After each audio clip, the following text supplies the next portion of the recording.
everybody, I guess just first and foremost, special thanks to everyone for everything everyone's doing. I know right now it's definitely, a moving target.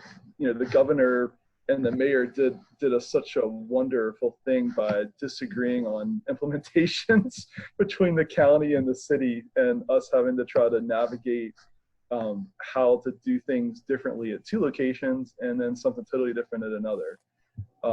So it's definitely created some challenges. I think I know a family here at Augusta, I think, is trying to was going to do just a graveside. Now they're going to do a funeral, I think, at Epiphany Saturday with an interment at St. Paul's because they can have more people. So you got to love some of this craziness that's going on right now. But just a couple things to kind of go over from last week. Obviously for all staff, I know Bob put out the guidelines of what we can do. And that's, I know specifically at Staples Mill in Chippenham, that's what we're doing right now as best we can. So please, if you haven't read through those, please be sure to do that. Here at Augusta, we're still at the same, restraints we've been dealing with over the last few months of 10 people and less. And hopefully by the 29th, that will change. But certainly, I had a funeral on Saturday and had 10 people in the chapel and another 10 down in Augusta and Hamilton room trying to make things work. But a special shout out again goes to all of our staff. I know all of us, myself included, are getting tired of, this kind of just all the challenges that are presented. It definitely is a challenge from each day, not knowing kind of what to do. And right now it seems like it's getting even more challenging, knowing that we kind of have a moving target of what can be done, not just at our 3 funeral homes, but also how different churches are responding. And that's going to be the reality for all of us over the next several weeks and months that are foreseeable future. With that being said, just thanks to everybody for their patience, especially thanks to everybody for, using personal protective equipment, really trying to protect yourself, families, all those things, being really diligent about it. I know it's a pain, but it's something that we all need to do to take care of ourselves and for the families we're serving. The main questions that I know were submitted this week from last were really actually interesting. I'm really glad to see several people who've responded, have asked questions that show a lot of concern for other staff members and for each other. I think that's really great to see. It says a lot about the team here, and everybody really does care about each other and wanting to make sure that we're doing all of our part to help each other out, and what can we do to support each other. So a couple of questions, I'll just kind of shoot through some of those. One was, does Bladley's have testing available for at least the care center? Testing options, I know we don't have anything specific, but all of our, in the Richmond area, testing is available at all urgent care facilities, whether that be Patient First, Med Express, any of those, and it's covered by insurance. So if somebody does want to get tested, all they have to do is call those facilities and make an appointment. I do know those locations are by appointment only.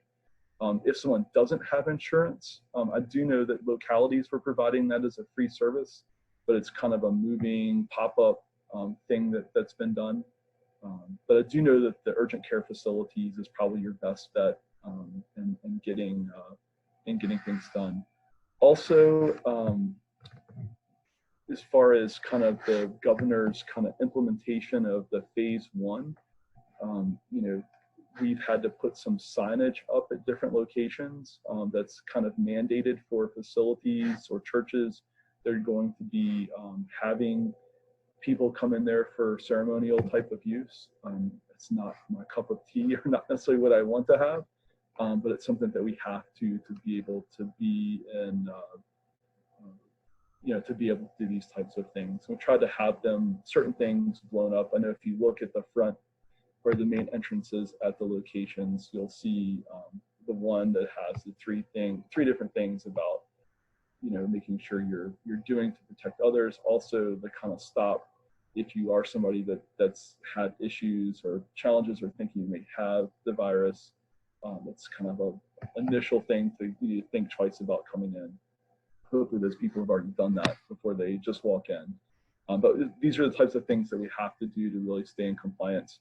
Also, we've made the decision, for services in our chapels that we're going to keep it at kind of a 50-person limit. So we have the signage there to make sure that we're doing our due diligence and letting people know kind of what they can expect as well.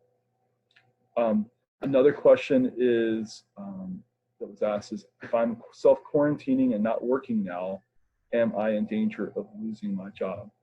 Well, heavens no, none of us are looking to terminate any staff because they're self-quarantining themselves. We're all one family here, and our goal and hope is that one day things will get back to where they were before COVID-19 came. The challenge right now is none of us know when that's going to be. All of us can sit here and come with hypotheticals, but really until we get a better idea of how things work through the summer and hopefully see cases decline, also the potential of a vaccine, but that still is a ways off. There's just so many unknown things. And also kind of knowing how the public is going to respond to this is really going to direct what we do and how we can really operate. But I am specifically thankful to this part-time staff that right now is working and helping out. I know we've involved several part-time staff in different capacities over the last couple of weeks as things have opened up a little bit more. And I certainly know with staff taking personal leave, and also vacations coming in the summertime, we'll be working to engage part-time staff even more. Next question is, have cemeteries, vaults, companies, or workers or other suppliers has dealt with gotten COVID? I am not 100% sure of that. Obviously on the cemetery end, I've not heard anything. I have heard some rumblings at different cemeteries of different things or different things going on with staff. Certainly if our staff had been in contact with someone at a cemetery, those cemeteries are supposed to, or any location supposed to let us know. And we certainly would let that associate know if there was any type of exposure. I think the most important thing is just when we go remotely out on the funeral is we, take the precautions that the CDC kind of suggests to us. Ideally, keeping 6 feet from someone, wearing masks, really trying to do what we can to make sure that we're not putting ourselves in jeopardy of getting that. Next question is, how long before we are back up and running? Again, I wish I had a crystal ball and kind of knew what that means. And we're starting to see a little bit of that right now with some families wanting to kind of just get back to normal and have things, and other families scared to death. So it's really going to be the getting back to normal thing, I think, is a much more complex answer than I think any of us thought it would be back when things shut down back in March. We're just kind of having to kind of navigate the water, seeing what localities will allow us, also seeing kind of what families, kind of getting a temperature check on where they are with things as well. That's really going to kind of drive kind of how things go over the course of this, the next several months, and hopefully in the not too long future. The last question I saw out there was, how is phase 1 going for Staples Mill and Chippenham? I know it's a moving target, and I think it's kind of too early to tell. Things just kind of got implemented in the last few days, but I know from everything I've heard, it's definitely been a challenge. It's also good though, because some of the challenges, especially with staffing, are a little bit more relaxed. At the same time, it certainly creates more of an exposure challenge for all of our staff. When things were more 10 people or less, it's easier to keep things more contained. Obviously, when you allow more people in, it's much harder to kind of keep people away.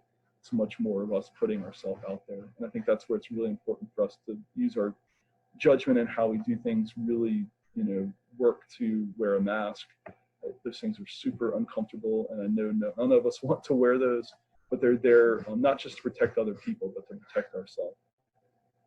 I think just one of those things we have to try to put the best the best outlook and approach on that we can.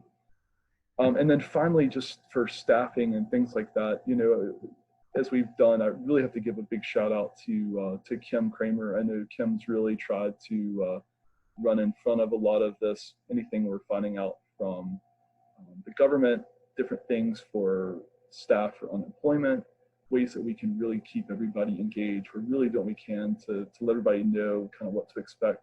Also on the operational end, I know Bob has done everything he can to really get out to the managers and then to everyone else, different things that we need to get, decisions we need to make and things we need to deal with. Again, this is a moving target. And then I know for Allison and Kim also, with doing the switch over to Paylocity in the middle of all this, creates another challenge for everybody. So just thank you to everyone for all their patience with all of us right now. We're all trying our best. We all really care about each other. I think that if there's one thing I'm really happy about right now, it's to seeing how everybody at the funeral home is really rounded, come together to support each other. It's such a challenge, not just professionally in what we do, but also in our personal lives.